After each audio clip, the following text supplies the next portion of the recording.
अगर आपके जीवन में किसी रिश्ते की कमी है और उस रिश्ते की कमी को आप पूरा करना चाहते हैं तो ये प्रसंग सुनिए। बहुत ही अद्भुत प्रसंग है। सभी लोग को राधे राधे, जय श्री कृष्णा। दोस्तों, बरसाना बरसाना में बहुत ही चर्चित घटना है ये। बहुत समय पहले एक सेठ रहते हैं। सेठ को 3 बेटे होते हैं। बहुत खुशहाल परिवार चल रहा होता है।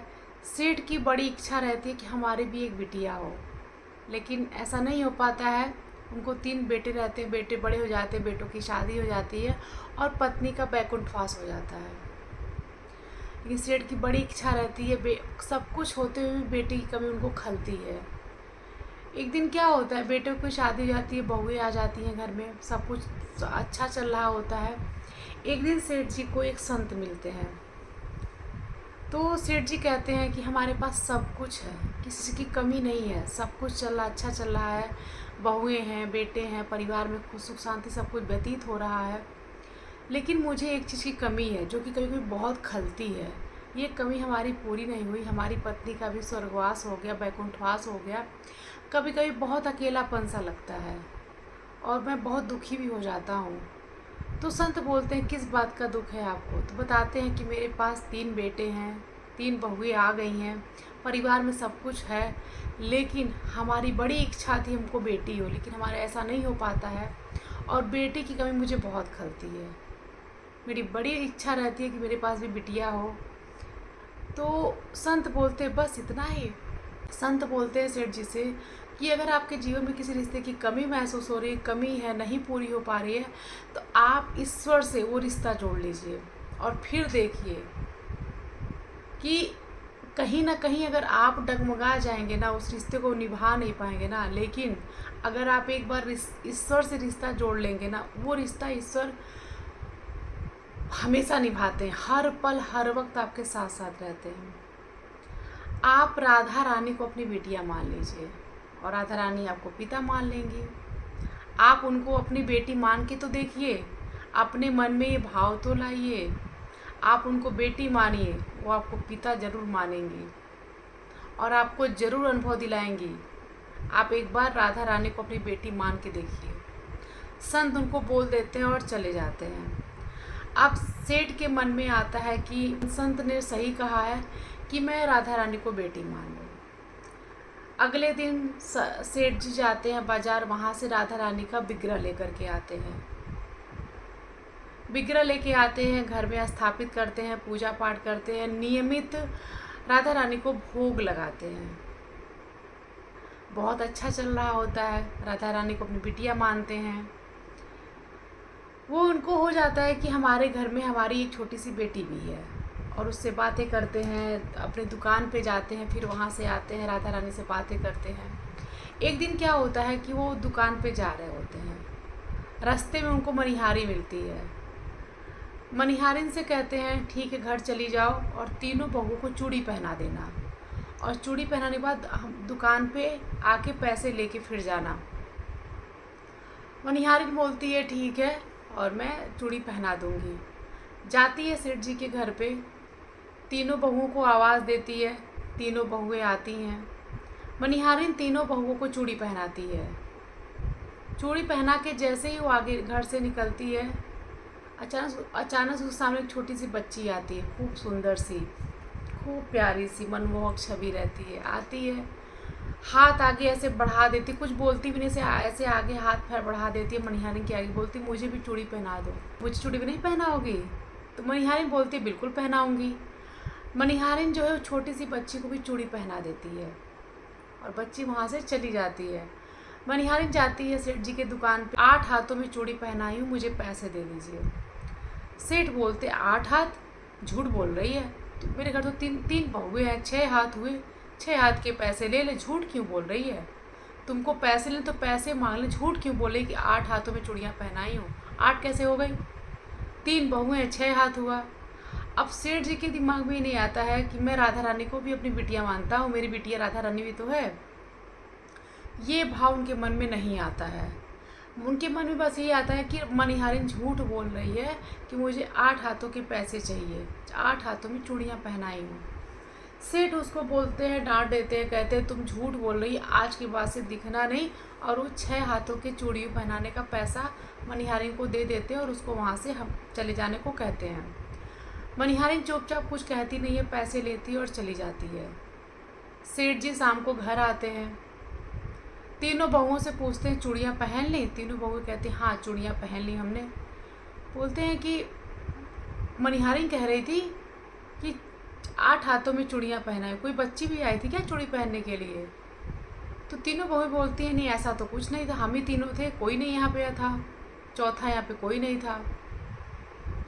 बोलते मनिहारिन झूठ बोल रही थी, 8 हाथों में चूड़ियाँ पहनाई हूँ ऐसा बोल के पैसे मांग रही थी। उसके बाद से जाते हैं, राधा रानी को भोग लगाते हैं और फिर प्रसाद ग्रहण करते हैं और सो जाते हैं। उसी रात्रि में सेठ जी को स्वप्न में राधा रानी जिस विग्रह की पूजा करते हैं वो उसी विग्रह के रूप में राधा रानी स्वयं सपने में आती हैं सेठ जी के, और खूब रोती हुई रहती हैं। सेठ जी बोलते क्यों रो रही हो, मेरी बेटी क्यों रो रही है?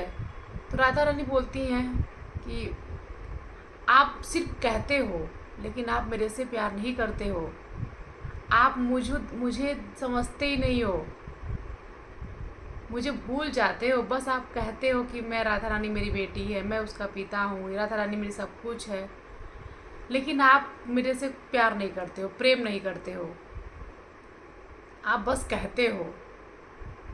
तो बोलते हैं नहीं ऐसा क्यों कह रही हो, तुम ही तो सब कुछ हो, मैं तुम्हारे अलावा किसी को नहीं मानता हूँ, तुम ही मेरी बेटी हो, तुम ही सब कुछ हो, मैं किसी को कुछ नहीं मानता हूँ तुम्हारे अलावा। तो राधा रानी बोलती हैं कि तुम झूठ बोलते हो, आप बिल्कुल झूठ बोल रहे हैं, ऐसा कुछ नहीं है, आप मुझे कुछ नहीं मानते हैं, बस आप कहते हैं। क्योंकि आज आपने ऐसा क्यों किया, तीनों बहुओं को चूड़ियाँ पहनाई, मनिहारी मुझे भी पहनाई, आपने तीनों बहुओं के पैसे दे दिए चूड़ी पहनाने के, लेकिन मैं जो चूड़ी पहनी थी मेरे चूड़ी का पैसा आपने नहीं दिया। मुझे तो आप बेटी मानते हो ना, तो मैं कैसे बोलूँ कि आप मेरे से प्रेम करते, आप तो मुझे भूल गए, मैं जो चूड़ी पहनी उसके पैसे आप नहीं दिए। और खूब रोने लगती है। तुरंत सेठ जी की आंखें खुलती हैं, आंखें खुलती एकदम से वो स्वप्न को देखते हैं, सब कुछ आंखों के सामने ऐसा हो रहा होता है, राधा रानी रो रही होती हैं। मंदिर में जाते हैं, उनको प्रणाम करते, उनको देखते रह जाते हैं और रोने लगते हैं कि मेरे से कितनी बड़ी गलती हो गई, इतनी बड़ी गलती मेरे से हो गई। सुबह होते ही मनिहारिन के घर जाते हैं, भागते रोते हुए घर जाते हैं मनिहारिन के, और बोलते हैं, उसको पैसे देते हैं, बोलते हैं तू और पैसे ले ले मेरे से, तू मेरे से और पैसे ले ले। मनिहारिन बोलती है क्या हो गया है, इतनी सुबह सवेरे क्यों रोते हुए आए हो आप, क्या बात क्या है ये तो बताओ सेठ जी।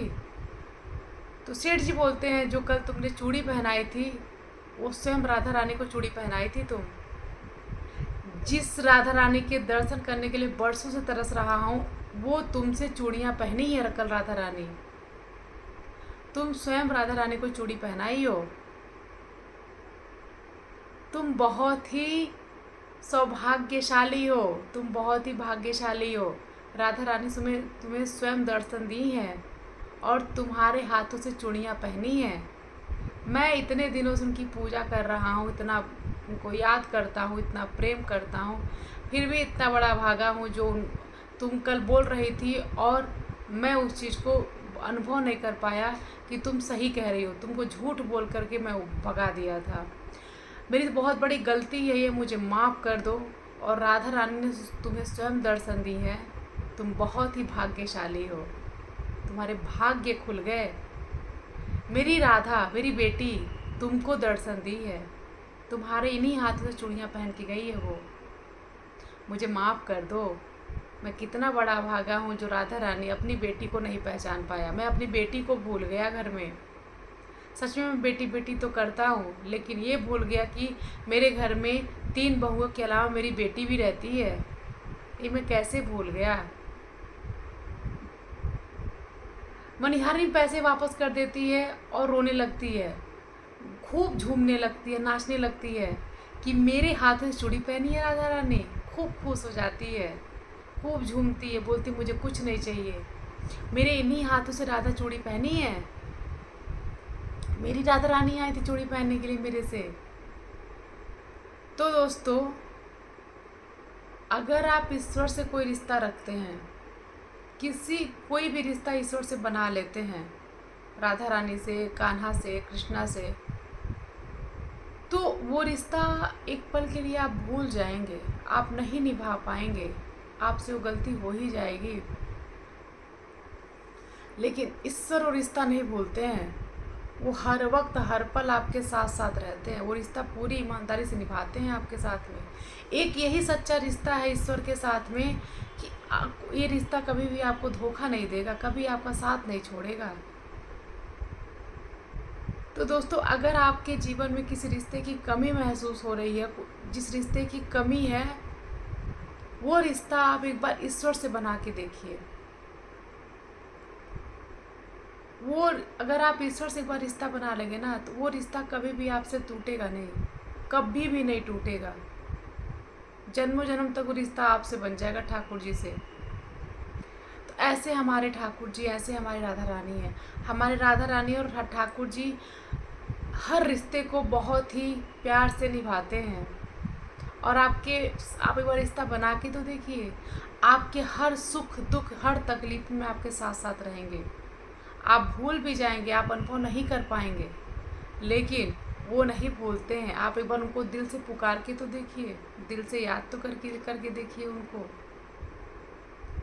तो आशा करते हैं आज का प्रसंग आप लोग को बहुत अच्छा लगा होगा। तब तक के लिए सभी लोग को जय श्री कृष्णा, राधे राधे।